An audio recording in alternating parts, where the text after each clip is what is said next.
ठीक है, तो आज की क्लास में जो आपके पास आएगा इलेक्ट्रिक फील्ड के बारे में, जो कि हम पढ़ रहे थे डाइपोल के लिए, जो पिछली क्लासेस में हमने पढ़ा था। तो जो परसों की क्लास थी, तो परसों की क्लास में हमने क्या पढ़ा था? Electric field on the axis of dipole. इसकी बात क्यों बता रहा हूं मैं, अभी सुनते रहना, आपको कई चीज समझ आ जाएगी।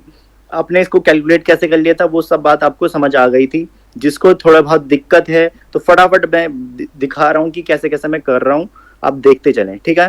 तो मुझे क्या निकालना है? इलेक्ट्रिक फील्ड की वैल्यू निकालनी है on the axis of dipole. तो डाइपोल ये आपका क्या है? डाइपोल, डाइपोल मैंने इजी तरीके से क्या बताया था डाइपोल का तरीका, कि कोई भी दो चार्ज ले लें जिनका मैग्नीट्यूड क्या होना चाहिए? सेम। जैसे कि 1 कूलम चार्ज ये हो जाए, 1 कूलम चार्ज ये हो जाए, ठीक है। और दोनों का जो मैग्नीट्यूड है उसको अपोजिट कर दो, मतलब ये 1 कूलम का चार्ज, ये -1 कूलम का चार्ज हो जाए, और उनको कुछ डिस्टेंस, उनके बीच में थोड़ी सी डिस्टेंस रख दो। तो उस टाइम जो आपका सिस्टम बनेगा उसको मैं क्या बोलता था? डाइपोल। ये सब बच्चे जानते थे, ठीक है। और अगर ये मैंने डाइपोल बना दिया है, तो डाइपोल की एक्सिस का मतलब ये है कि डाइपोल की एक्सिस यही तो होगी, डाइपोल की एक्सिस।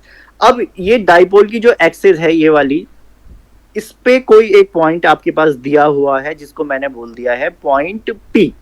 इस पॉइंट पी में आपको क्या निकालनी है? इलेक्ट्रिक फील्ड की वैल्यू निकालनी है। कहां पर? पॉइंट पी पे, ठीक है ना। ये हमें पूछा हुआ है। अब मैंने क्या बताया था इसके लिए? आप क्या कर लें? सुपरपोजिशन थ्योरम लगाएं। सुपरपोजिशन थ्योरम का मतलब ये था, पहले आप एक चार्ज को कंसीडर करें। तो मान लो कि आपने पहले चार्ज बी को कंसीडर करा, तो चार्ज बी के वजह से जो पॉइंट पी में इलेक्ट्रिक फील्ड की जो डायरेक्शन थी वो थी ये, क्योंकि ये भी आपके पास पॉजिटिव चार्ज है, और यहां पर भी आप क्या रखोगे? छोटा सा पॉजिटिव चार्ज, यानी टेस्ट चार्ज। तो रिपल्शन होगा, यानी रिपल्शन होने की वजह से इस डायरेक्शन में आपकी क्या आ जाएगी? Electric field. So this is electric field on due to electric field on point P due to charge B, ठीक है ना। तो ये आ गया हमारा ई बी।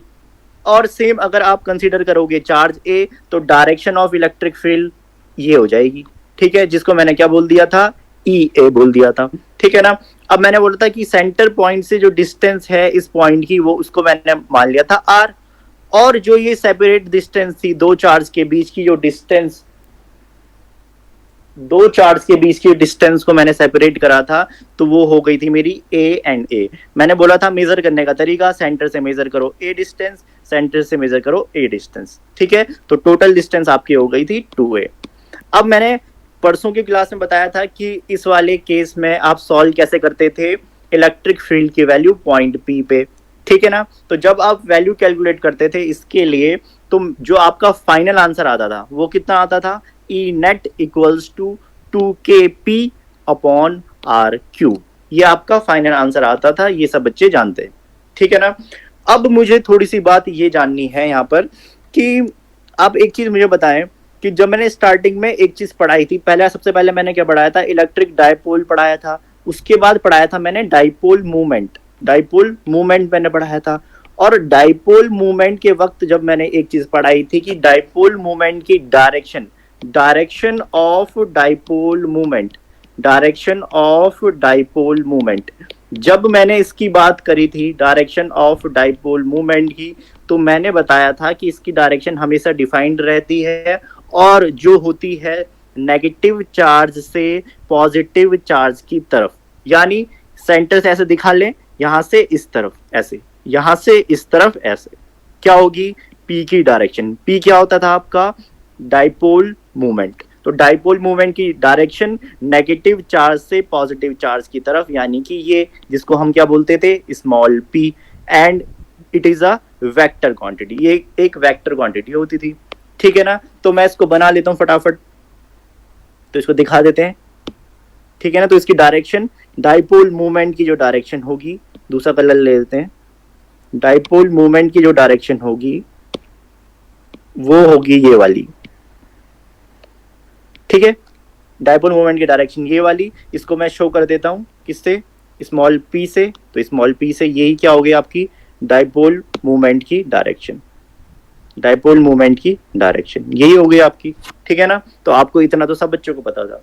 अब जब मैंने यहाँ पर electric field on the axis of dipole जब निकाला था, तो इन दोनों चार्जेस की वजह से, इन दोनों चार्जेस के वजह से इस पॉइंट P में इलेक्ट्रिक फील्ड की जो वैल्यू थी या जो इलेक्ट्रिक फील्ड बन रही थी उसकी जो नेट डायरेक्शन थी यानी कि ई नेट की डायरेक्शन थी, क्या कोई मुझे बता सकता है कि ई नेट की डायरेक्शन क्या होगी?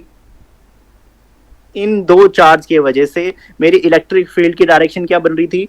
ई ए एंड ई बी। और ई ए एंड ई बी की हेल्प से हमने क्या निकाल लिया था? ई नेट निकाल लिया था। तो मैं आपसे ये पूछ रहा हूं कि इस ई नेट की डायरेक्शन क्या होगी? तो क्या बता सकता है कोई कि ई नेट की डायपोल वाली वो मोमेंट की डायरेक्शन? तो अब यहाँ से ये सुन रहा कि जब मैंने ई नेट निकाला था तो मैंने क्या करा था वहां पर? ई बी माइनस ई ए करा था। क्या करा था मैंने? ई बी माइनस ई ए करा था। अब ई बी माइनस ई ए के लिए आपने एक चीज बचपन में पढ़ी थी, जब भी आप बड़ी क्वांटिटी से छोटी क्वांटिटी को माइनस करते थे तो आपका आंसर हमेशा क्या आता था? पॉजिटिव में आता था। और आप यहाँ देख रहे हैं कि यहाँ भी आंसर कौन किस में आ रहा है? पॉजिटिव में ही आ रहा है। यानी जब हम ई बी माइनस ई ए कर रहे थे तो इसमें बड़ा क्या हो जाएगा? ई बी, और छोटा क्या हो जाएगा? ई ए हो जाएगा। तो अगर ई बी बड़ा है, अगर ई बी बड़ा है तो इसका मतलब है कि ई बी का इफेक्ट ज्यादा होगा, ई ए का इफेक्ट कम होगा। तो ई बी का जो इफेक्ट है वो किस साइड है? इस साइड है। और ई ए का इफेक्ट किस साइड है? इस साइड है। तो जब हम ओवरऑल इफेक्ट देखेंगे तो ज्यादा किस साइड होगा? वो इस साइड ही होगा। जैसे मैं फोर्स की बात करता हूँ, एफ इस तरफ 10 न्यूटन है और एफ इस तरफ 5 न्यूटन है। तो मुझे बता दो कि ओवरऑल जो आपका फोर्स होगा वो किस तरफ होगा? तो वो इस तरफ होगा, क्योंकि यहाँ पर 10 न्यूटन है। तो बड़ी वैल्यू जिस तरफ तो ओवरऑल डायरेक्शन उस तरफ। यानी अगर मैं यहाँ पर आपको इलेक्ट्रिक फील्ड की या नेट इलेक्ट्रिक फील्ड की डायरेक्शन पूछूं तो आप बता सकते हैं मुझे कि जो चार्ज बी की डायरेक्शन की थी उसी डायरेक्शन में क्या होगी? इलेक्ट्रिक फील्ड की डायरेक्शन। यानी कि net direction of electric field अगर मैं निकालूं, यहाँ पर बना देता हूं ये पॉइंट, ये पॉइंट मैंने यहाँ पर बना लिया है, ठीक है। और मेरे को वैल्यू निकालनी किसकी? ई नेट की। तो ई नेट की वैल्यू के लिए क्या निकालना पड़ेगा मुझे? इस तरफ एक मेरा क्या लग रहा था? ई बी लग रहा था, ठीक है ना। इस तरफ लग रहा था मेरा ई बी, ठीक है। और इस तरफ मेरा लग रहा था, इस तरफ मेरा लग रहा था क्या? ई ए, ठीक है ना। तो मैंने बोला था कि ई बी बड़ा है तो नेट इफेक्ट किसका आएगा? जो बड़ा है। तो बड़ा अगर ई बी है तो इसका मतलब जो नेट इलेक्ट्रिक फील्ड की डायरेक्शन होगी वो कैसी होगी? वो ऐसे ही होगी। इसको क्या बोलूंगा मैं? E net. क्या बोलूंगा इसको मैं? ई नेट की डायरेक्शन। अब आप देख रहे हैं कि जो आपका डाइपोल मूवमेंट की डायरेक्शन थी, तो डाइपोल मूवमेंट की डायरेक्शन कहां से कहां थी? नेगेटिव चार्ज से पॉजिटिव चार्ज की तरफ, यही तो थी पी की डायरेक्शन। और मैं यहाँ पर देख पा रहा हूं कि ई नेट की डायरेक्शन भी क्या है? नेगेटिव चार्ज से पॉजिटिव चार्ज की तरफ। मतलब जो पी की डायरेक्शन है वही ई नेट की डायरेक्शन ही है, क्योंकि इसकी डायरेक्शन भी ऐसी ही है और इसकी डायरेक्शन भी ऐसे ही है। पी की डायरेक्शन भी ऐसी ही है, ई नेट की डायरेक्शन भी ऐसी है। यानी P and E net are in same direction, ठीक है ना। तो लिख सकता हूं यहां पर नोट पॉइंट करके,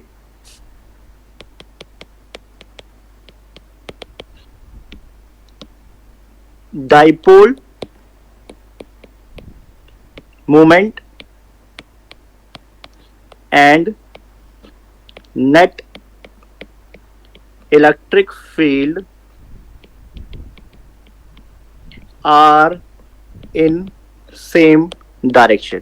और इस बात को याद रखेंगे, तभी मैंने ये बताया अलग से, ठीक है ना। क्योंकि आपको ये वैल्यू निकालनी तो सबको आती ही थी कि परसों बढ़ा दिया था। ये मैंने दोबारा इस वजह से लिया है क्योंकि आपको ये डायरेक्शन पता होनी चाहिए, क्योंकि बाद में आने वाले डेरिवेशन में ये काम आएगी। इसलिए पहले बता दिया मैंने कि electric field on the axis of dipole जब मैं निकालूंगा तो उस टाइम पे जो ई नेट की वैल्यू है तो वो तो इतनी आएगी।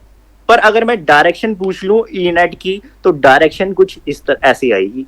तो यहां पर मुझे पता लग रहा है कि dipole movement and net electric field की डायरेक्शन क्या है? एकदम सेम है, तो सेम डायरेक्शन में है, ठीक है ना। इतनी बात सबको क्लियर हो जानी चाहिए, ठीक है। ये एकदम क्लियर बात सबको हो जानी चाहिए। अब चलते हैं आगे नेक्स्ट। कल की जो क्लास थी उसमें हमने पढ़ा था electric field on the equatorial line on the electric dipole. तो आपको इलेक्ट्रिक फील्ड की वैल्यू निकालनी थी कहां पर, इलेक्ट्रिक डाइपोल की इक्वेटोरियल लाइन के लिए। इक्वेटोरियल लाइन को मैंने कल क्या बताया था, परपेंडिकुलर बाइसेक्टर। तो परपेंडिकुलर बाइसेक्टर कैसे ड्रॉ करते थे वो भी मैंने पिछली क्लास में बताया था। सेंटर से आप एक परपेंडिकुलर बना ले, ठीक है ना। तो जब आपने बनाया था यहाँ पर, तो मैंने आपको बोला था कि यहाँ पर आपका जो ये हॉरिजॉन्टल लाइन है, या बोल सकते हो सेपरेशन ऑफ टू चार्ज वाली जो लाइन है, और इस चार्ज से इस पॉइंट की जो डिस्टेंस है ये और ये, इन दोनों के बीच का जो एंगल था वो कितना था, थीटा था। और मैंने क्या कर लिया था उसके बाद, इस चार्ज के वजह से इस पॉइंट में क्या निकाल ली थी, इलेक्ट्रिक फील्ड की वैल्यू। तो कैसे निकाली थी, यहाँ पर मैंने पॉजिटिव चार्ज रख दिया था छोटा सा, जिसको मैं टेस्ट चार्ज बोलता हूँ, ठीक है ना। तो वो रख लिया था, तो उसके वजह से इलेक्ट्रिक फील्ड की डायरेक्शन क्या हो गई थी, ये हो गई थी, क्योंकि ये नेगेटिव चार्ज, ये हो गया पॉजिटिव चार्ज, तो इलेक्ट्रिक फील्ड की डायरेक्शन ये हो गई है, ठीक है। इतनी बात सबको क्लियर है। इसके बाद मैंने बोला कि सेम मैंने चार्ज बी के लिए निकाल लिया। तो चार्ज बी के लिए, तो चार्ज बी कैसा है, पॉजिटिव नेचर का है, और यहाँ पर भी हम पॉजिटिव चार्ज रखेंगे, यानी इलेक्ट्रिक फील्ड की डायरेक्शन कुछ ये हो जाएगी। तो electric field due to charge A, तो डायरेक्शन क्या हो जाएगी उसके लिए, चार्ज ए के लिए इलेक्ट्रिक फील्ड की डायरेक्शन ये वाली हो जाएगी, और चार्ज बी के लिए इलेक्ट्रिक फील्ड की डायरेक्शन ये वाली हो जाएगी, ठीक है। अब मेरे पास इलेक्ट्रिक फील्ड की दो डायरेक्शन, एक ये और एक ये आ चुकी है, ठीक है ना। तो अब मैंने बोला था कि जब भी आपको नेट डायरेक्शन निकालनी है तो दो वेक्टर के बीच से होते हुए रिजल्टेंट जाता है। और दूसरा तरीका भी बताया था मैंने कि मैंने रिजॉल्व कर लिया था इसको, तो मेरे कॉस कंपोनेंट कैंसिल हो रहे थे, सॉरी साइन कंपोनेंट कैंसिल हो रहे थे, और कॉस कंपोनेंट क्या हो रहे थे, ऐड हो रहे थे। कॉस एंड कॉस कंपोनेंट क्या हो रहे थे, मेरे ऐड हो रहे थे। तो उसके कारण जो नेट इलेक्ट्रिक फील्ड मेरी बन रही थी उसकी डायरेक्शन क्या थी, ये वाली थी। इतना सब बच्चे जान रहे थे, ठीक है ना। अब इसमें जो थोड़ी आगे बात और होगी, वो बात क्या थी कि अगर मुझे यहाँ पर डाइपोल मूवमेंट की डायरेक्शन को शो करना हो, तो डाइपोल मूवमेंट की डायरेक्शन मैं बना देता हूँ, देख लो। डाइपोल मूवमेंट की डायरेक्शन मैं बना रहा हूँ, ठीक है। तो यहाँ पर मैंने बना दी डाइपोल मूवमेंट की डायरेक्शन, ये बना दिया मैंने सेंटर पॉइंट, ठीक है। और मैं यहाँ से डायरेक्शन दिखा देता हूँ कि कैसे डायरेक्शन बन रही होगी। हटा भी सकता हूँ सेंटर पॉइंट को, कोई दिक्कत नहीं है, ठीक है। तो यहाँ से डायरेक्शन ये होगी, ठीक है ना। तो ये मैंने क्या बना दी है, डाइपोल मोमेंट यानी स्मॉल p की डायरेक्शन बना दी है, ठीक है। क्या बना दी है मैंने, स्मॉल p की डायरेक्शन बना दी है। अब मुझे एक चीज बताएं कि इलेक्ट्रिक फील्ड की जो डायरेक्शन है, इलेक्ट्रिक फील्ड की जो डायरेक्शन है, या नेट इलेक्ट्रिक फील्ड की जो डायरेक्शन है वो कैसी है, वो कुछ ये है। नेट इलेक्ट्रिक फील्ड की डायरेक्शन कुछ ये है, ठीक है, यानी नेगेटिव एक्स में डायरेक्शन है इसकी। और जो आपकी डाइपोल मूवमेंट की जो डायरेक्शन है वो कैसी है, पॉजिटिव एक्स की तरफ है। यानी हम क्या लिख सकते हैं यहाँ पर, अगर हम यहाँ लिखना चाहें तो कुछ ये लिख सकते हैं, अगर हम यहाँ पर लिखना चाहें तो कुछ ऐसा लिख सकते हैं, नोट पॉइंट करके लिख लेते हैं यहाँ पर भी, नोट द डायरेक्शन ऑफ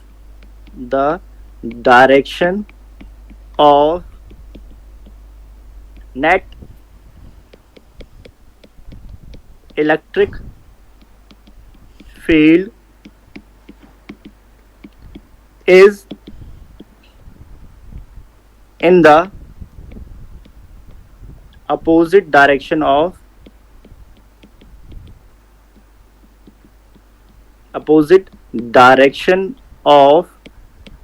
क्या, opposite direction of electric dipole, ठीक है ना। इतनी बात सबको क्लियर हो जानी चाहिए, ठीक है ना।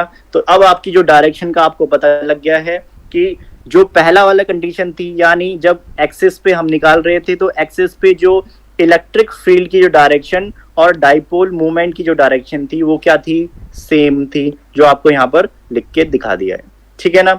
और अगर मैं इक्वेटोरियल लाइन पे निकाल रहा हूँ, अगर मैं इक्वेटोरियल लाइन पे निकाल रहा हूं, तो जो आपकी नेट इलेक्ट्रिक फील्ड की जो डायरेक्शन है और डाइपोल मूवमेंट की जो डायरेक्शन है, दोनों कैसी हैं? अपोजिट हैं। ठीक है ना? इतनी बात सब बच्चों को क्लियर हो जानी चाहिए एकदम से।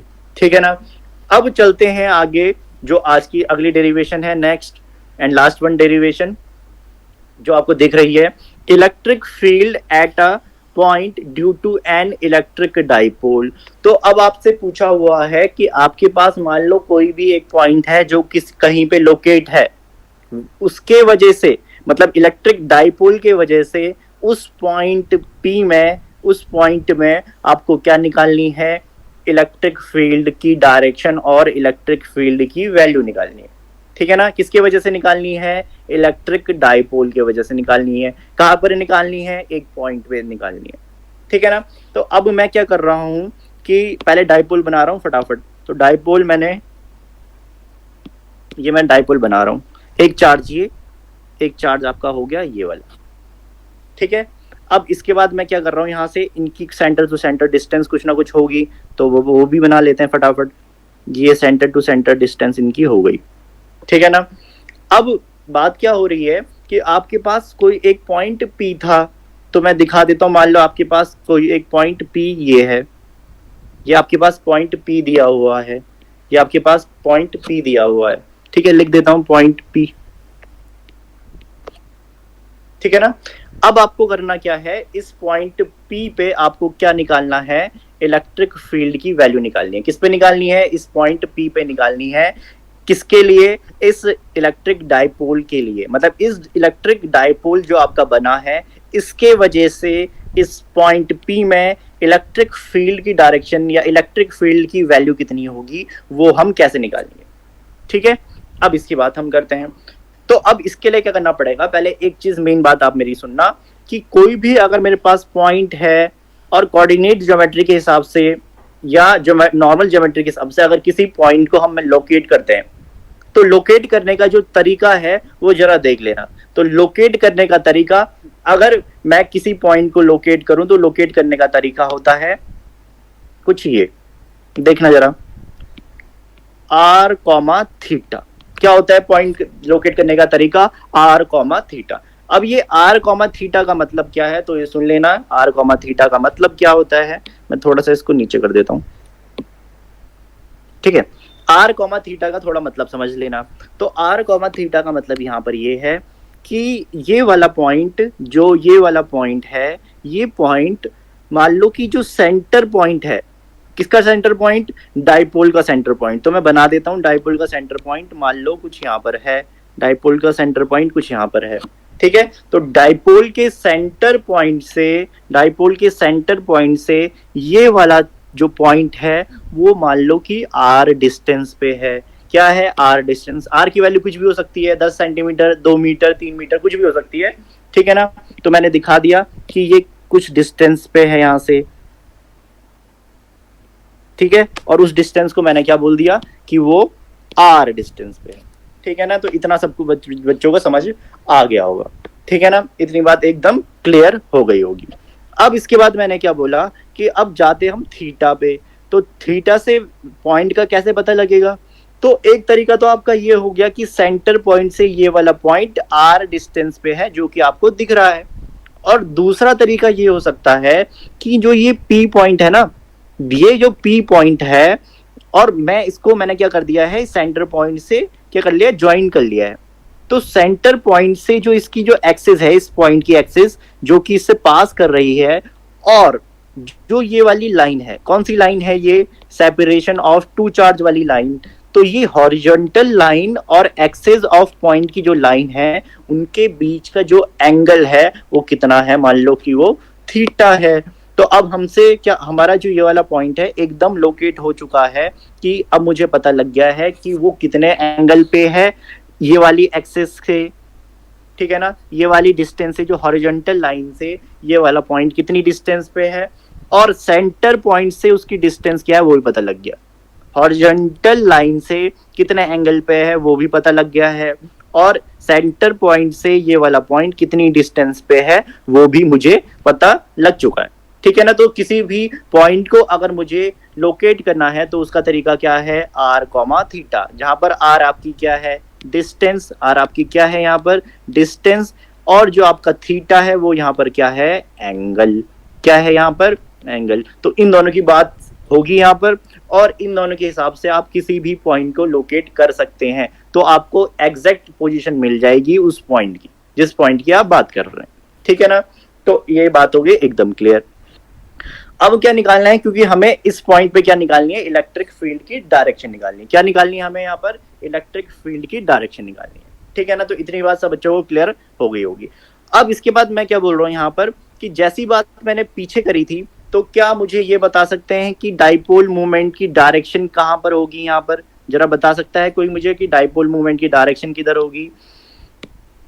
तो डाइपोल मूवमेंट की डायरेक्शन अगर आपको बतानी है, तो डाइपोल मूवमेंट की डायरेक्शन के लिए पहले मैं चार्ज डिफाइन कर देता हूँ फटाफट। तो ये हो गया चार्ज ए, ये हो गया चार्ज बी। इस पे जो चार्ज है, मान लो कि इस पे चार्ज माइनस क्यू है और इस पे चार्ज प्लस क्यू है।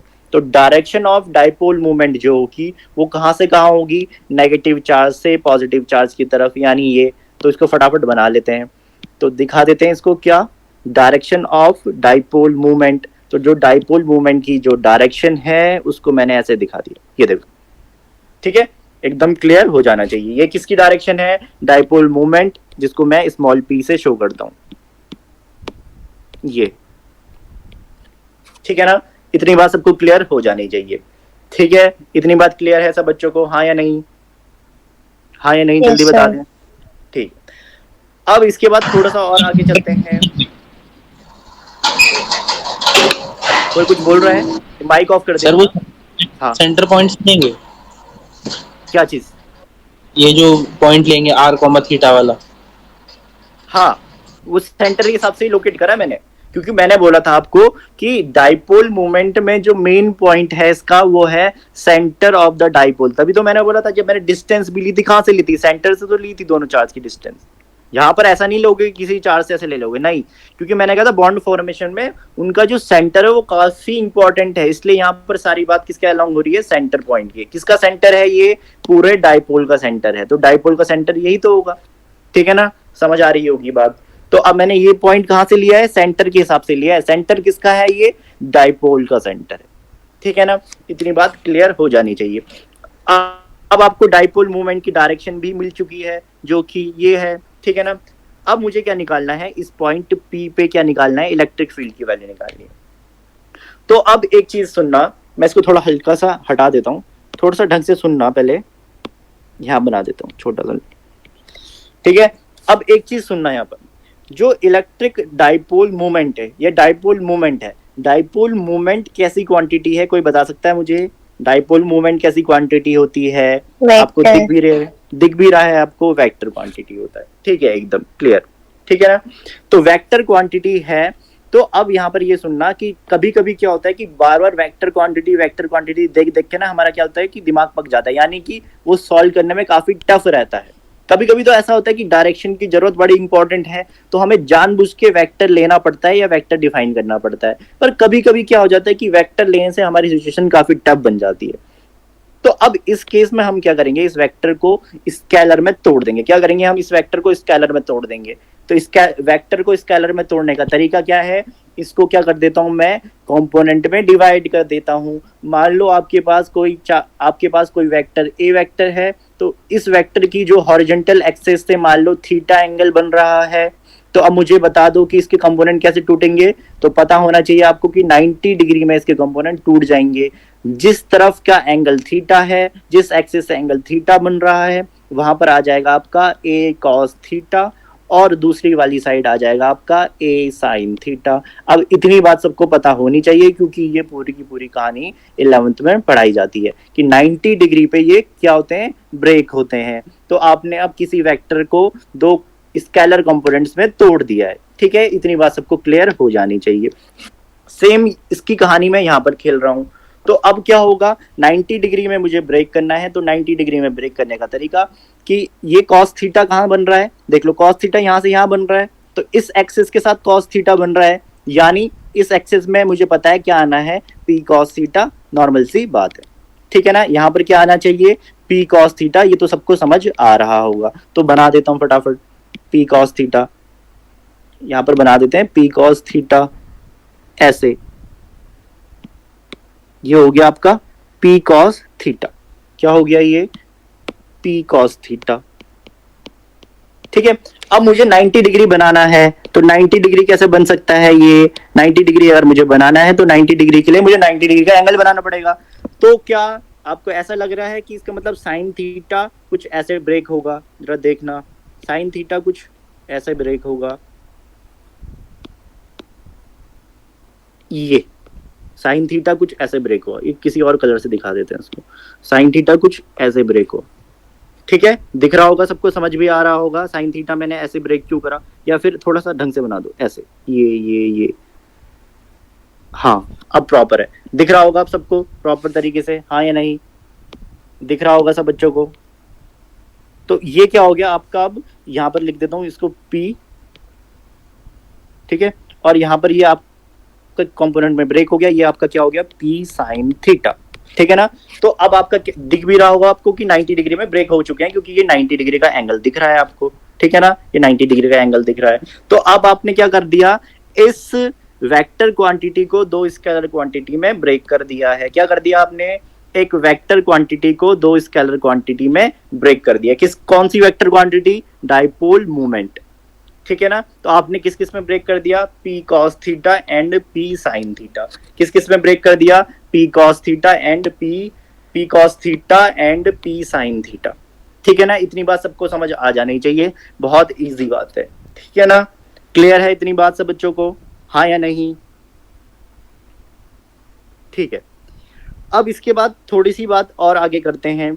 अब मुझे एक चीज ये बता दो कि डाइपोल मोमेंट अगर वेक्टर क्वांटिटी है, अगर डाइपोल मोमेंट वेक्टर क्वांटिटी है, तो इसकी स्केलर क्वांटिटी क्या हो जाएगी?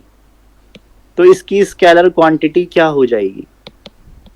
जैसे मैं बात कर रहा था डिस्प्लेसमेंट की। किसकी बात कर रहा था मैं? डिस्प्लेसमेंट की। डिस्प्लेसमेंट सब बच्चों को पता है कैसी क्वांटिटी है? ये वेक्टर क्वांटिटी। इसका अगर मैं स्केलर फॉर्म लिख दूंगा तो वो क्या हो जाएगा? डिस्टेंस हो जाएगा। ये तो सब बच्चों को पता है कि अगर डिस्प्लेसमेंट को मैं स्केलर फॉर्म में लिख दूंगा तो वो क्या हो जाएगी? डिस्टेंस हो जाएगी। ऐसे ही सेम अगर मुझे डाइपोल मूवमेंट को अगर स्केलर में लिखना है, जो कि मैं लिख चुका हूं, तो वो किसके बराबर होगा? क्या कोई बता सकता है? क्या कोई बता सकता है? हाँ या नहीं? जल्दी बोलो, क्या कोई बता सकता है? ठीक है, तो नो सर। ठीक है, अब सुन लो इधर। तो जब मैंने डाइपोल मूवमेंट पढ़ाया था, तो डाइपोल मूवमेंट से पहले मैंने क्या पढ़ाया था? डाइपोल मूवमेंट से पहले मैंने क्या पढ़ाया था? आपको कौन सा टॉपिक पढ़ाया था? इससे जस्ट पहले इलेक्ट्रिक डाइपोल पढ़ाया था, हाँ या नहीं? सबको मैंने यही पढ़ाया था, इलेक्ट्रिक डाइपोल। अब इलेक्ट्रिक डाइपोल को मैंने क्या बोला था? कैसी क्वांटिटी होगी इलेक्ट्रिक डाइपोल? स्केलर क्वांटिटी तो होगी। तो यानी अगर मैं डाइपोल मोमेंट को अगर मैं हटा दूंगा तो क्या आ जाएगा मेरा? अगर मैं इसको स्केलर क्वांटिटी में बनाऊंगा तो क्या आ जाएगा मेरे पास? इलेक्ट्रिक डाइपोल आ जाएगा। बात क्लियर है एकदम, हाँ या नहीं? समझ आ रही है बात? जैसे मैं डिस्प्लेसमेंट, हाँ समझा रहा हूँ एकदम। जैसे मैं डिस्प्लेसमेंट कैसी क्वांटिटी होती थी? Vector quantity. अगर मैं इसको अगर स्केलर फॉर्म में लिखता था तो मेरी क्या आ जाती थी? डिस्टेंस आ जाती थी, वेक्टर स्केलर क्वांटिटी, हाँ या नहीं? दोनों में वेक्टर और स्केलर का तो रिलेशन है कि ये वेक्टर क्वांटिटी, ये स्केलर क्वांटिटी। एकदम सबको बात ये क्लियर हो जानी चाहिए। वैसे ही मैंने बोला कि डाइपोल मोमेंट है। डाइपोल मोमेंट कैसी क्वांटिटी है? Vector quantity. ये सबको दिख रहा है। अब मैंने इसको किस में कन्वर्ट कर दिया? स्केलर में। तो स्केलर में जैसे मैंने कन्वर्ट करा इसको, तो ये किस में कन्वर्ट हो गई है?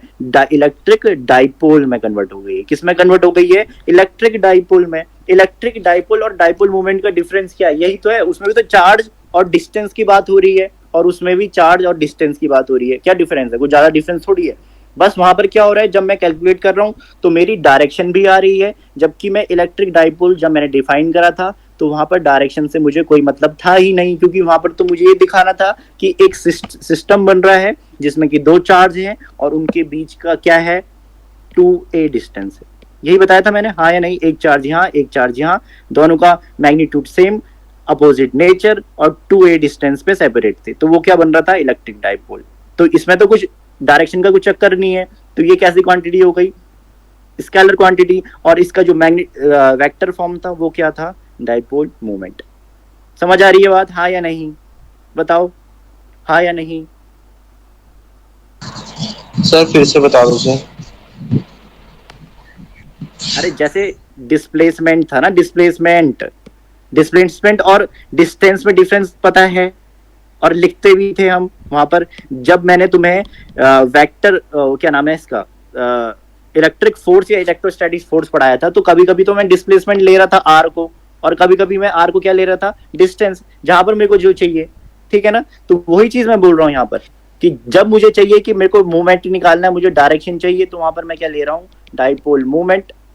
और जब मुझे ये लग रहा है कि मुझे सिर्फ क्या चाहिए, एक डाइपोल चाहिए, और उसके वजह से कहीं पे इलेक्ट्रिक फील्ड निकालनी है, तो मैं इस डाइपोल मूवमेंट को कन्वर्ट कर रहा हूँ किसमें, स्केलर क्वांटिटी में। और स्केलर क्वांटिटी क्या हो जाती है, क्या बोलते हैं इसको, इलेक्ट्रिक डाइपोल बोलते हैं। क्या बोलते हैं, इलेक्ट्रिक डाइपोल। ठीक है, अब ये बात अगर आपको थोड़ी थोड़ी एनालॉजी अगर समझ नहीं आ रही है तो कोई बात नहीं, दूसरा तरीका भी है।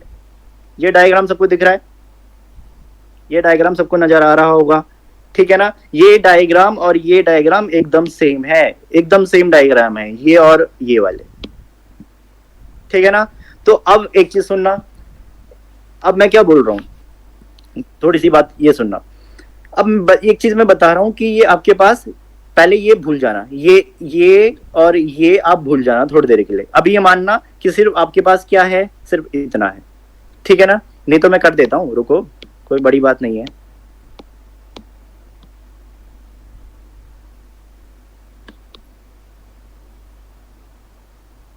ठीक है, इसको और इसको आप भूल गए, बचा क्या है, सिर्फ आपके पास सेम यही वाला, सेम यही दिख रहा है आपको, कुछ यही इस फॉर्म में ही दिख रहा है ये। तो आपके पास ये क्या है, एक इलेक्ट्रिक डाइपोल है, जिसमें कि आपके पास दो चार्जेस हैं जिनका नेचर क्या है, अपोजिट है, एंड मैग्नीट्यूड सेम है। अब मैंने कहा था यहाँ पर अगर मुझे डाइपोल मूवमेंट की डायरेक्शन दिखानी हो, तो डाइपोल मूवमेंट की डायरेक्शन कुछ यही तो होगी। अगर मान लो कि ये पॉजिटिव चार्ज है, अगर ये पॉजिटिव चार्ज है, सॉरी ये नेगेटिव चार्ज है, और ये पॉजिटिव चार्ज है, अगर ऐसा है तो डाइपोल मूवमेंट की डायरेक्शन यही तो होगी, जिसको मैं स्मॉल पी से शो करता था। ये बात सबको समझ आ रही होगी, है ना, ये बात सबको समझ आ रही होगी, ठीक है। अब मैं क्या कर रहा हूँ कि जो डायग्राम मैंने दिखाया था यहाँ पर वो दोबारा देख लेते हैं, ठीक है। ये डायग्राम कुछ था, एक मिनट, ये डायग्राम कुछ था, ये लो, ये डायग्राम दिखा दिया मैंने, ठीक है ना। तो यहाँ पर क्या है, आपके पास दो चार्जेस हैं, ये है आपका माइनस क्यू चार्ज, ये है प्लस क्यू चार्ज, और ये है आपका सेंटर पॉइंट। अब मैं क्या बोल रहा हूँ कि ये आपका क्या है, ये आपका क्या है, डाइपोल मूवमेंट की डायरेक्शन, है ना। डाइपोल मूवमेंट की डायरेक्शन ये वाली तो है, हाँ या नहीं, जल्दी बताओ। डाइपोल मूवमेंट की डायरेक्शन ये वाली है, जिसको मैं स्मॉल पी बोल रहा हूँ, क्योंकि यहाँ पर से नेगेटिव चार्ज है, ये पॉजिटिव चार्ज है, तो डायरेक्शन यही तो होगी, इसमें क्या बड़ी बात है। इसको मैं क्या बोल रहा था, स्मॉल पी बोल रहा था। अब मैंने क्या बोला, एक चीज सुनना, जो ये वाला आपको डाइपोल नजर आ रहा है, सुन लेना दोबारा से क्या बता रहा हूं मैं, जो आपको ये वाला डाइपोल नजर आ रहा है, ये डाइपोल को हम कंसीडर करते हैं कि ये डाइपोल जो आपका बन रहा है वो रिजल्टेंट डाइपोल है। कैसा डाइपोल है ये, रिजल्टेंट डाइपोल है। कैसा डाइपोल है ये, रिजल्टेंट डाइपोल है। तो अभी आप रिजल्टेंट निकाल रहे थे, इलेक्ट्रिक फील्ड का भी रिजल्टेंट आपने पिछले केस में निकाला था, जिसको आप क्या बोल रहे थे, ई नेट बोल रहे थे। तो वैसे ही मैंने बोल दिया कि जो ये डाइपोल है आपका, डाइपोल का आपने रिजल्टेंट निकाल दिया है। तो अब मैं आपको क्या बताना चाह रहा था कि एक डाइपोल मान लो आपका इस तरफ था, ठीक है, क्या बोल रहा हूं मैं, दोबारा सुनना, एक डाइपोल आपका इस तरफ था, ठीक है, और एक डाइपोल आपका इस तरफ था। स्टार्टिंग केस में जो आपको नहीं पता, स्टार्टिंग केस क्या बता रहा हूं आपको, ये जो आप देख रहे हैं ना, ये क्या है, रिजल्टेंट है। क्या ये रिजल्टेंट है, ये क्या है, ये रिजल्टेंट है। तो रिजल्टेंट तो तब होगा ना जब उससे पहले आपको उसके कंपोनेंट पता होंगे। तो मैं आपको क्या बोल रहा हूं कि एक इस तरफ है आपका डाइपोल और एक है इस तरफ आपका डाइपोल, ठीक है, ये समझना, एक इस तरफ है आपका डाइपोल और एक इस तरफ है आपका डाइपोल। तो आपको पता था कि दो क्वांटिटी होती थी जिनको हम ऐड करता था, अगर वेक्टर क्वांटिटी है तो उनका रिजल्टेंट कहां से होते जाता था, उनका रिजल्टेंट कहां से होते जाता था, ये बीच से होते जाता था, हाँ या नहीं। अरे दो वेक्टर है ना आपके पास, एक वेक्टर ये है ए, दूसरा वेक्टर आपके पास ये है बी, तो इन दोनों के बीच का जो रिजल्टेंट होगा वो यही तो होगा, जिसको मैं मान लो कि बोल देता हूँ कुछ भी, जैसे मैंने बोल दिया इसको सी बोल दिया, ये आपका क्या हो जाएगा, रिजल्टेंट हो जाएगा। सेम मैं बता रहा हूँ, एक डाइपोल आपका इस तरफ है, एक डाइपोल आपका इस तरफ है, तो इन दोनों का जो रिजल्टेंट हो जाएगा वो किस तरफ होगा, इनके बीच से होते जाएगा। तो मतलब ये समझ आ रही है बात, समझ आ रही है बात? Yes sir. तो तभी मैंने बोला था कि ये वाला ना तुम्हारी बुक में भी लिखा होगा, सब चीज दिया होगा, पर तुम्हें तभी भी थोड़ा सा अजीब सा समझ आएगा, जबकि ये काफी इजी है। कि मैंने आपको क्या बताया था कि मान लो ये एक वेक्टर क्वांटिटी है, अब वेक्टर क्वांटिटी को आपने क्या करा, स्केलर फॉर्म में कन्वर्ट कर दिया, यानी उसको किस में ब्रेक कर दिया, दो कंपोनेंट में ब्रेक कर दिया। तो मैंने ये बोल रहा था कि जब आपको स्केलर से वेक्टर में बनाना है या वेक्टर से स्केलर में बनाना है, तो कभी कभी दो क्वांटिटी एकदम सेम मिलती है, जैसे कि डिस्टेंस और डिस्प्लेसमेंट का जो मेन रोल आपको दिखता है, डिस्टेंस एंड डिस्प्लेसमेंट। तो अगर जब आप डिस्प्लेसमेंट को स्केलर फॉर्म में लिखते थे, डिस्प्लेसमेंट को स्केलर फॉर्म में लिखते थे, तो वो किसके इक्वल हो जाती थी, वो इक्वल हो जाती थी डिस्टेंस के, यानी डिस्टेंस के एकदम सेम हो जाती थी। सेम केस मैं यही बता रहा हूं कि अगर आपने यहां पर क्या करा, एक वेक्टर को आपने ब्रेक कर दिया दो स्केलर कंपोनेंट्स में, करा कि नहीं करा, दो मैंने क्या कर दिया है, एक वेक्टर को दो स्केलर कंपोनेंट्स में ब्रेक कर दिया है।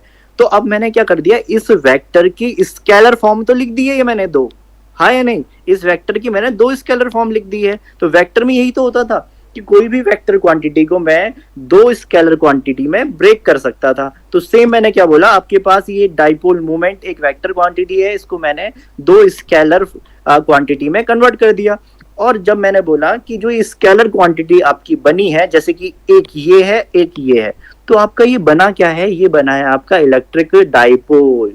क्या बना है ये आपका इलेक्ट्रिक डाइपोल। ये थोड़ा सा कॉन्सेप्ट जो है ये आपको समझना पड़ेगा ढंग से, क्योंकि देख लो असली में ना तो आपको बॉन्ड दिखता है, ना असली में आपको इलेक्ट्रॉन्स दिखते हैं, तो आपको पहली बात ये तो नजर नहीं आएगा, ठीक है। तो अब आप इस चीज को थोड़ा सा पीछे कर देना, थोड़ी सी चीज इसको भूल जाना कि इलेक्ट्रिक डाइपोल का सिर्फ इतना मतलब नहीं होता है कि दो चार्ज मैंने रख दिए और दोनों के बीच की डिस्टेंस अगर 2 है तो उसको ही नहीं बोलेंगे, बल्कि उसको भी बोलेंगे कि मान लो मेरे पास डाइपोल मूवमेंट गिवन है और अगर मैंने उसको किस में कन्वर्ट कर दिया है, स्केलर फॉर्म में कन्वर्ट कर दिया है, तो वो भी क्या बन जाएगा, मेरा इलेक्ट्रिक डाइपोल। इसको एकदम याद रखना। और जिसको ये अच्छा नहीं लग रहा है, पसंद नहीं आ रहा है, तो वो ये करना कि दो डाइपोल बनाना और उन दो डाइपोल का रिजल्टेंट निकालना, जो कि आपकी बुक में भी दिया हुआ है, ठीक है। उनका रिजल्टेंट कहाँ से होते जाएगा, बीच से होते हुए जाएगा, यानी जो ये दो वेक्टर हैं, ये दो जो आपके क्या है डाइपोल हैं, इन दो डाइपोल का जो रिजल्टेंट होगा वो कहाँ से जाएगा, बीच से होते जाएगा। तो मैंने क्या कर दिया, इसका अपोजिट कर दिया है। क्या कर दिया मैंने, इसका अपोजिट, कि आपके पास रिजल्टेंट दिया है, रिजल्टेंट से मैंने क्या बना दिए, वेक्टर में तोड़ दिया। तो इस रिजल्टेंट का जो वेक्टर मतलब इस रिजल्टेंट को जब मैं तोड़ूंगा तो कैसे टूटेगा, वो इस तरफ और इस तरफ। ये भी आप समझा सकते हैं। सुनना दोबारा से क्या बात बता रहा हूँ, ढंग से एक बार सुन लेना, तभी ये अच्छा टॉपिक है, ठीक है ना। ये क्या है, ए वेक्टर, ये क्या है ए वेक्टर, और ये है आपका बी वेक्टर, ठीक है ना। इसका रिजल्टेंट कहाँ से होते जाएगा, बीच से होते जाएगा, जिसको मैंने आर बोल दिया, ठीक है ना। अब मैंने बोला कि जो आपका आर आया ना, ये आर कैसे आया होगा, तो आपने बोल दिया कि सर मेरे पास ए एंड बी था, इन दोनों का मैंने रिजल्टेंट निकाला तो मेरा आर आ गया। तो मैंने कहा आप इस आर को आप क्या रिवर्स नेचर में लिख सकते हो, तो आपने कहा हाँ ठीक है सर, मैं लिख दूंगा आर को रिवर्स नेचर में। मैं क्या कर दूंगा, इस आर को हटाऊंगा और उसकी जगह क्या लिख दूंगा, मैं ए एंड बी लिख दूंगा। क्या बोलूंगा मैं, इस आर को मैं हटा दूंगा और इस ए एंड बी को मैं ऐसा बना दूंगा जैसे कि पहले बने हुए थे। समझ आ रही है बात। वैसे ही मैं क्या बोलूंगा यहाँ पर कि मेरा एक डाइपोल का रिजल्टेंट दिया हुआ है जो कि ये है, ठीक है। अब मैं इसको किस में कन्वर्ट कर रहा हूँ, इसके कंपोनेंट्स में कन्वर्ट कर रहा हूँ कि ये रिजल्टेंट आया कैसे होगा। तो रिजल्टेंट कैसे आता है, दो दूसरे वेक्टर के साथ रिजल्टेंट आता है, तो इसका रिजल्टेंट दूसरे वेक्टर 2 से आ गया, ऐसे ऐसे, ठीक है ना। तो मैंने क्या बोला, इसको हटा दो, बाकी जो दो हैं ए एंड बी वो रख लो, जो कि यहाँ पर करा है मैंने। देखो कि अगर मुझे इन दोनों का रिजल्टेंट निकालना है तो वो कितना हो जाएगा, आर।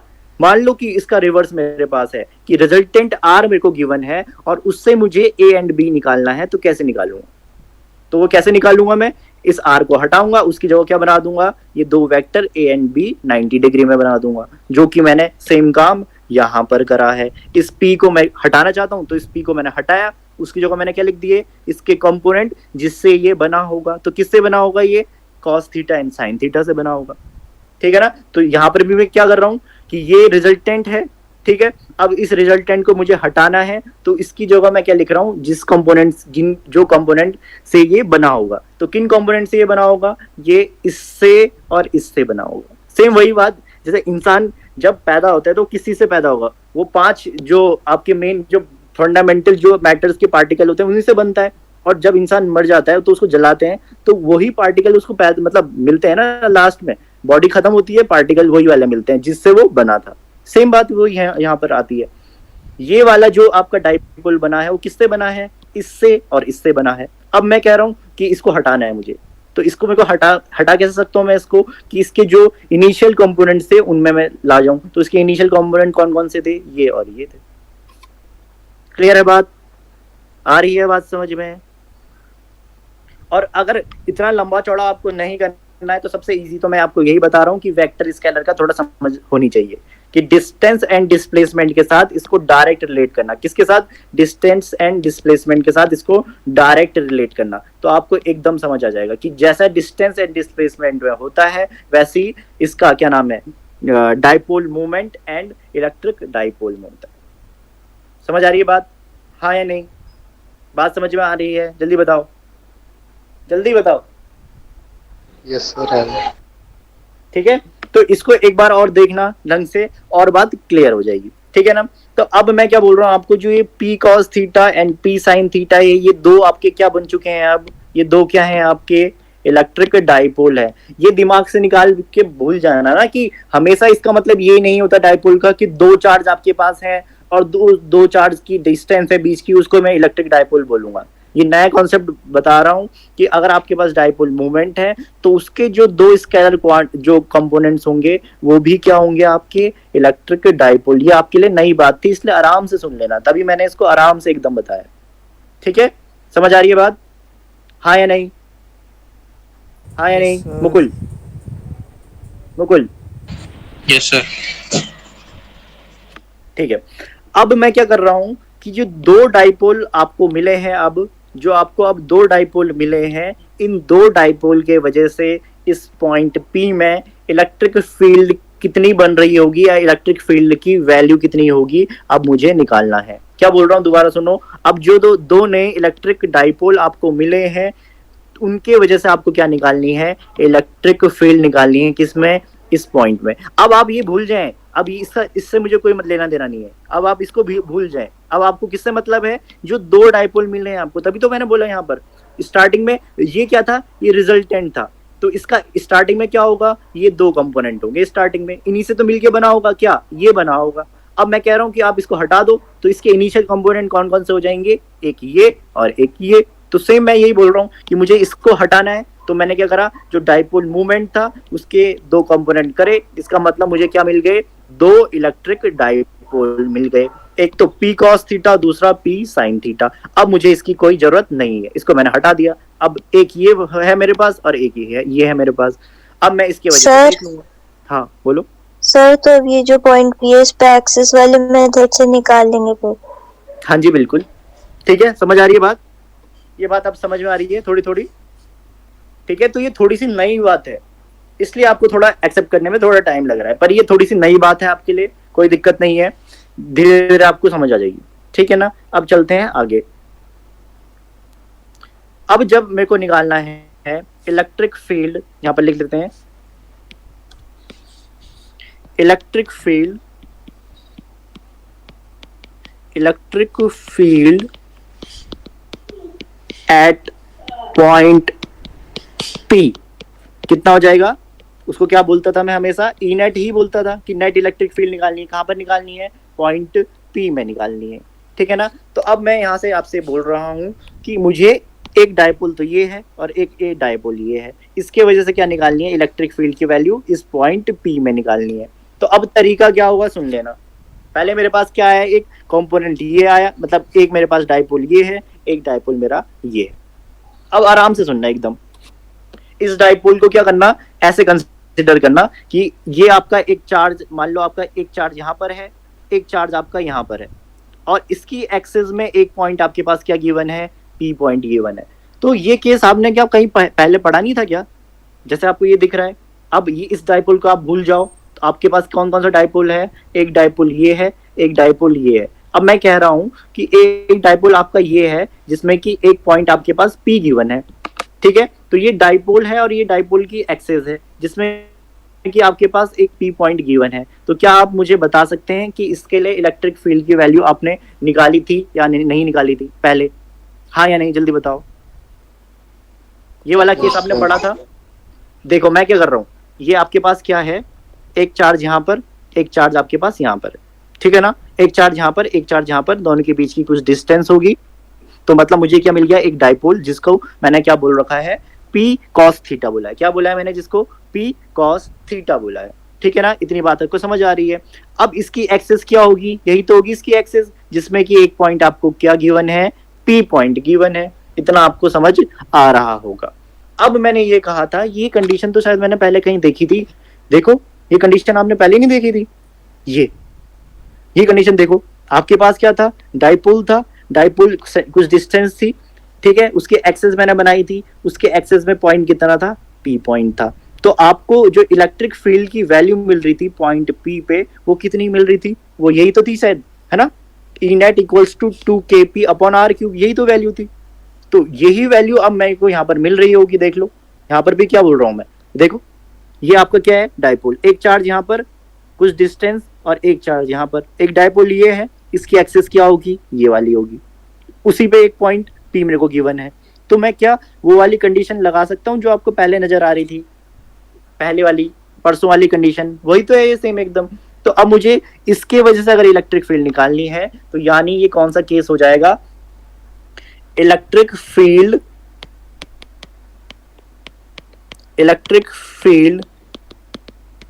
ड्यू टू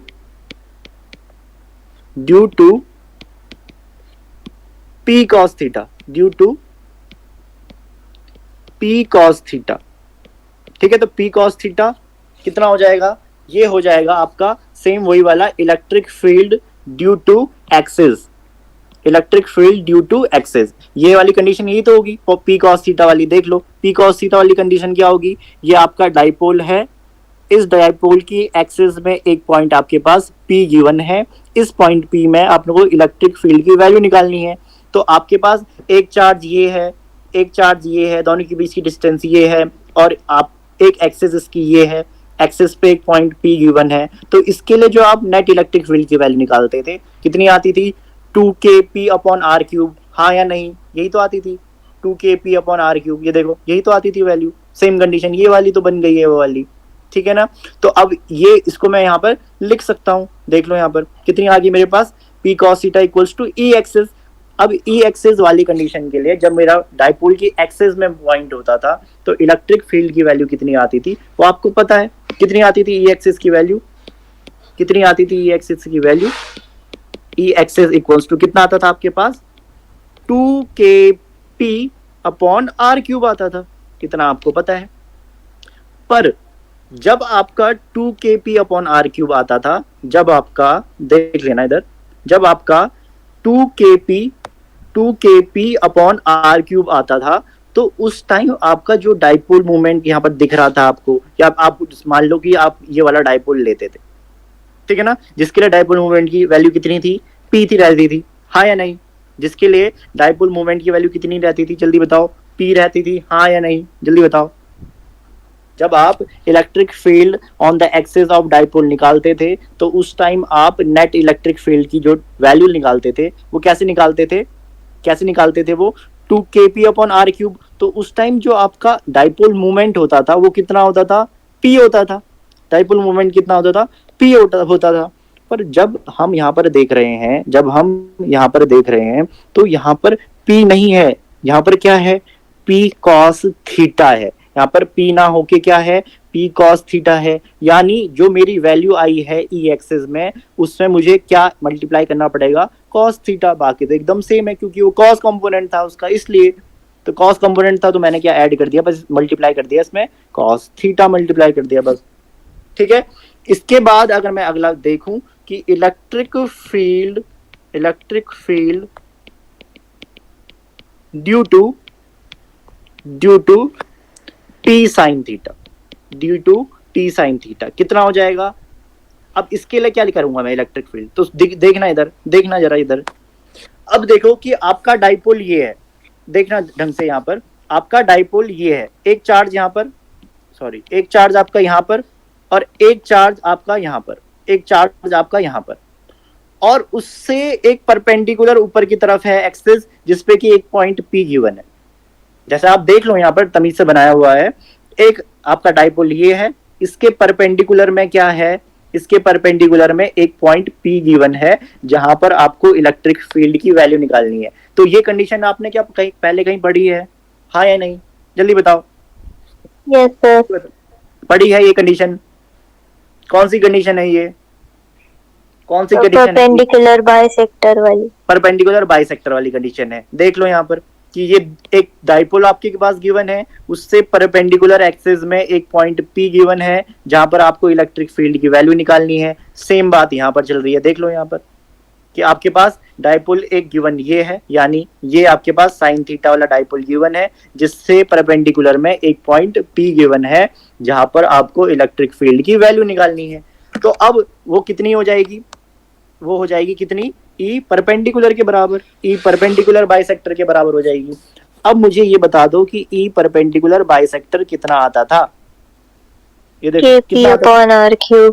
तो electric field on the equatorial line of dipole के लिए जो E नेट की वैल्यू आती थी वो आती थी 2kp upon are cube, sorry kp upon are cube आती थी। तो kp अपॉन आर क्यूब की वैल्यू मैं यहाँ पर लिख सकता हूँ, तो लिख दिया मैंने, देखो कितना, kp अपॉन आर क्यूब, कितना लिख दिया मैंने यहाँ पर, kp अपॉन आर क्यूब, ठीक है ना।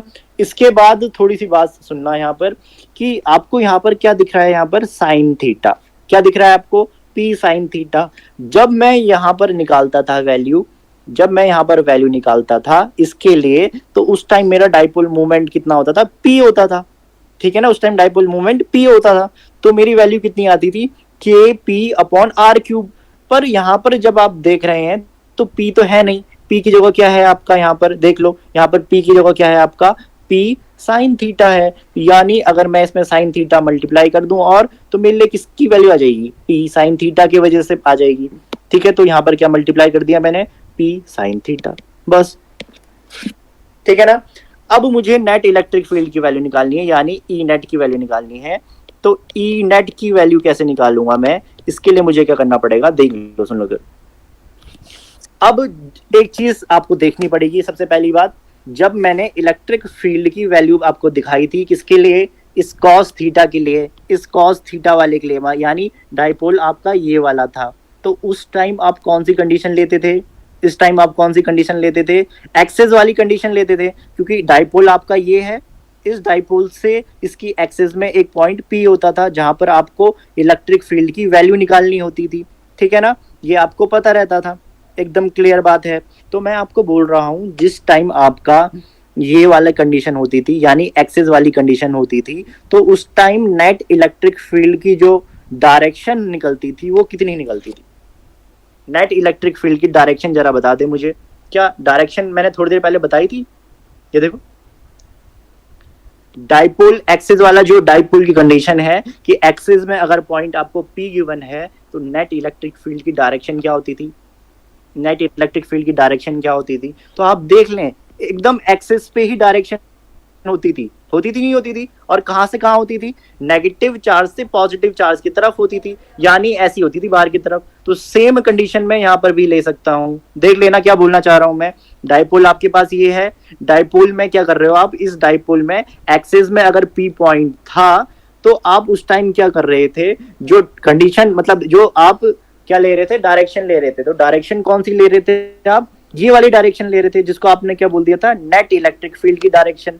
और जो आपकी डाइपोल मूवमेंट की डायरेक्शन थी वो ये वाली थी, यानी सेम डायरेक्शन थी, और डायरेक्शन कहां पर थी, ऑन द एक्सिस थी, दिख रहा होगा सबको। तो सेम मैं बता रहा हूं आपको कि यहाँ पर मैं जब ले रहा हूं कि नेगेटिव चार्ज यहाँ पर आपका आ जाएगा, यहाँ पर आपका एक नेगेटिव चार्ज हो गया, कुछ डिस्टेंस पे आपका एक पॉजिटिव चार्ज यहाँ पर हो गया, सॉरी यहाँ पर आपका एक नेगेटिव चार्ज हो गया, कुछ डिस्टेंस पे आपका यहाँ पर एक पॉजिटिव चार्ज हो गया, ठीक है, ऐसे कुछ है। उसकी कुछ एक्सिस पे एक पॉइंट दिया हुआ है P, यहाँ पर इलेक्ट्रिक फील्ड की वैल्यू बतानी है। क्या जो नेट इलेक्ट्रिक फील्ड की जो डायरेक्शन होगी क्या वो ये होगी या नहीं, यही होगी, हाँ या नहीं, हाँ या नहीं, चलो बता दे। Mukul, yes sir. विशेष, मुकुल समझ आ रहा है नहीं आ रहा? यस सर आ रहा है। तो मैंने क्या बोला, इसमें इलेक्ट्रिक फील्ड की डायरेक्शन यही होगी, दिख रहा है ना एकदम, समझ आ रहा है, ये इलेक्ट्रिक फील्ड की डायरेक्शन होगी। तो अब मैं क्या बना देता हूँ इसमें, इलेक्ट्रिक फील्ड की डायरेक्शन किसके वजह से, P cos थीटा की वजह से। तो इलेक्ट्रिक फील्ड की जो डायरेक्शन होगी P cos थीटा की वजह से वो होगी, P cos थीटा की वजह से वो होगी कुछ ये, ठीक है ना। तो कितनी होगी ये होगी E, कौन सा वाला था ये, cos थीटा, तो इसको मैंने क्या बोला था, E एक्सेस बोला था, तो E एक्सेस लिख देता हूं इसको मैं, ठीक है ना, एकदम बात समझ में आ रही है। सेम मैं क्या बोल रहा हूं कि जो साइन थीटा वाले के लिए जब मैंने निकाला था, तो साइन थीटा के लिए मैंने क्या करा था, एक आपके पास क्या था यहाँ पर, एक आपके पास यहाँ पर था नेगेटिव चार्ज, एक आपके पास यहाँ पर था नेगेटिव चार्ज, कुछ डिस्टेंस पे आपके पास क्या था यहाँ पर पॉजिटिव चार्ज, ठीक है ना। और उसके परपेंडिकुलर में एक्सिस में क्या है आपके पास, एक पॉइंट P गिवन है, क्या पॉइंट गिवन है, P पॉइंट गिवन है। तो इस टाइम जो इलेक्ट्रिक फील्ड की वैल्यू होती, इलेक्ट्रिक फील्ड की जो डायरेक्शन होती थी, क्या वो यही नहीं होती थी E नेट, हाँ या नहीं, यही होती थी नहीं होती थी? Yes sir. तो यही मैं निकालता था कि परपेंडिकुलर वाले केस में, देख लेना जिसने नहीं देखा था, परपेंडिकुलर वाले केस में देखो ये आपका डाइपोल है और डायरेक्शन देखो नेट इलेक्ट्रिक फील्ड की इस तरफ है, ठीक है। सेम मैं यहाँ पर देखता हूँ, देखो यहाँ पर ये आपका क्या है, ये आपका है नेगेटिव चार्ज, ये इधर आपका नेगेटिव चार्ज, कुछ डिस्टेंस पे आपका यहाँ पर पॉजिटिव चार्ज, और इसके परपेंडिकुलर एक्सिस पे क्या है आपके पास P पॉइंट गिवन है। तो इलेक्ट्रिक फील्ड की जो नेट इलेक्ट्रिक फील्ड की डायरेक्शन होगी वो कैसी होगी, ऐसी तो होगी E नेट, ठीक है ना।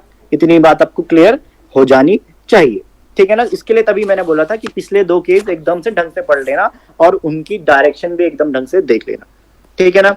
तो अब यहाँ पर आपको पता लग गया है कि जो दूसरी वाली वैल्यू आएगी, मतलब net electric field due to P sin theta जो आएगा, उसकी जो डायरेक्शन आएगी वो कुछ ऐसी आएगी, देख लो कैसी, कुछ ऐसी आएगी,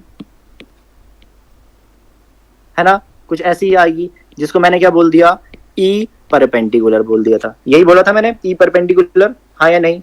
इसको बोला था मैंने E एक्सिस, और इसको मैंने क्या बोला था, E परपेंडिकुलर, यही बोला था। तो मैंने दिखा दिया, देख लो, एक की वजह से जो इलेक्ट्रिक फील्ड की डायरेक्शन इधर, जिसको मैंने E एक्सिस बोला था, दूसरे को मैंने बोल दिया था E परपेंडिकुलर। एकदम बात ये क्लियर हो जानी चाहिए, ठीक है ना। समझ आ रही है बात, हाँ या नहीं, समझ में आ रही है बात, जल्दी बोलो। Yes sir.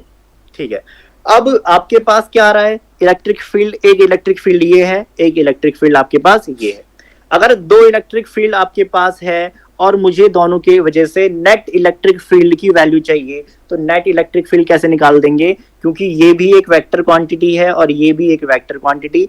तो इन दोनों वेक्टर क्वांटिटी का अगर मैं रिजल्टेंट निकाल लूं तो वही क्या हो जाएगी, मेरी नेट इलेक्ट्रिक फील्ड की डायरेक्शन। अब आपको पता है कि एक वेक्टर आपका ऐसा है, एक वेक्टर आपका ऐसा है, तो जो रिजल्टेंट होगा वो कहां से जाएगा, बीच से होते जाएगा, कुछ ऐसा, जिसको मैं क्या बोल दूंगा, E नेट बोल दूंगा, ठीक है ना। एकदम बात क्लियर हो जानी चाहिए, जिसको मैं क्या बोलूंगा, E नेट बोलूंगा, ठीक है ना। तो जो नेट इलेक्ट्रिक फील्ड की जो डायरेक्शन होगी वो कैसी होगी, वो कुछ ऐसी हो जाएगी, ये, जिसको मैंने क्या बोल दिया, E नेट बोल दिया, क्या बोल दिया इसको मैंने, E नेट, ठीक है ना। इतनी बात सबको क्लियर हो जानी चाहिए, ठीक है, एकदम बात सबको क्लियर हो जानी चाहिए। समझ आ रही है बात, हाँ या नहीं, जल्दी बोल दें, जल्दी बोल दें। Yes sir. ठीक है, तो इतनी बात अगर आपको क्लियर समझ में आ रही है, तो यहां से E नेट की वैल्यू जब हम निकालेंगे तो E नेट की वैल्यू कितनी आ जाएगी, यानी कि हम क्या कर रहे हैं, E नेट के लिए रिजल्टेंट निकाल रहे हैं, किस किस का, रिजल्टेंट ऑफ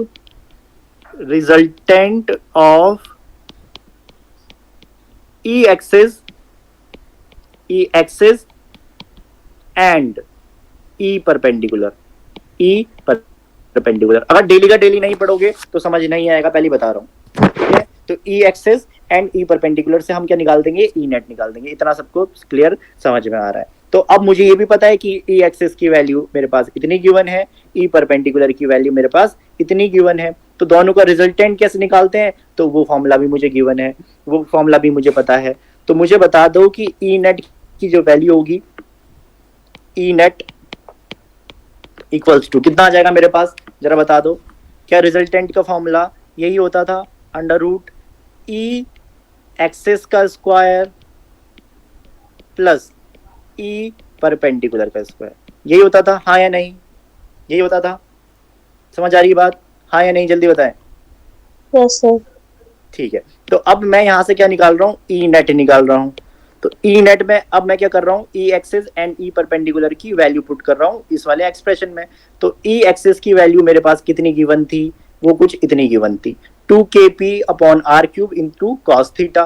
तो यहाँ पर लिख देता हूँ 2kp upon are cube into cos theta का होल स्क्वायर, ठीक है, प्लस कितना आ जाएगा मेरे पास, ई परपेंडिकुलर। तो ई परपेंडिकुलर की value kp upon are cube into sine theta, ठीक है ना। तो अब इसकी वैल्यू भी यहाँ पर रख लो, तो कितना आ जाएगा, kp upon are cube, kp upon are cube into sine theta, इसका स्क्वायर, ठीक है ना, समझ आ रही है बात।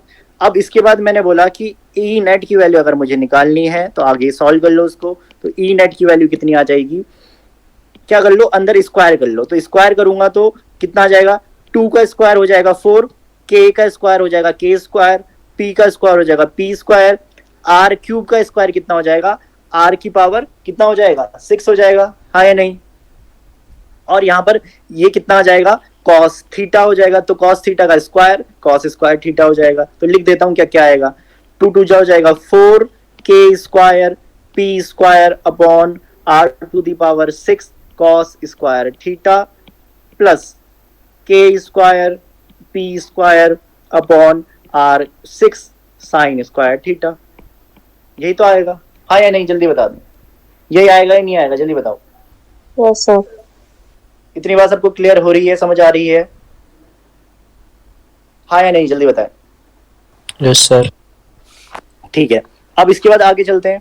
ई नेट की वैल्यू जब मैंने निकाली थी तो आपको यहाँ पर अब दिख रहा है कि इतना टर्म, अगर मैं 4 को हटा दूं, अगर मैं 4 को हटा दूं तो मुझे इतनी जो टर्म्स है ना वो दोनों में क्या है, कॉमन है। दिख रहा होगा सबको, इतनी टर्म तो दोनों में कॉमन है। तो यानी मैं ये इतना वाला पोर्शन दोनों में से कॉमन ले सकता हूँ। तो कॉमन ले लो फटाफट, ठीक है। तो कॉमन ले लिया मैंने, कितना, k square p square upon r to the power 6, ठीक है।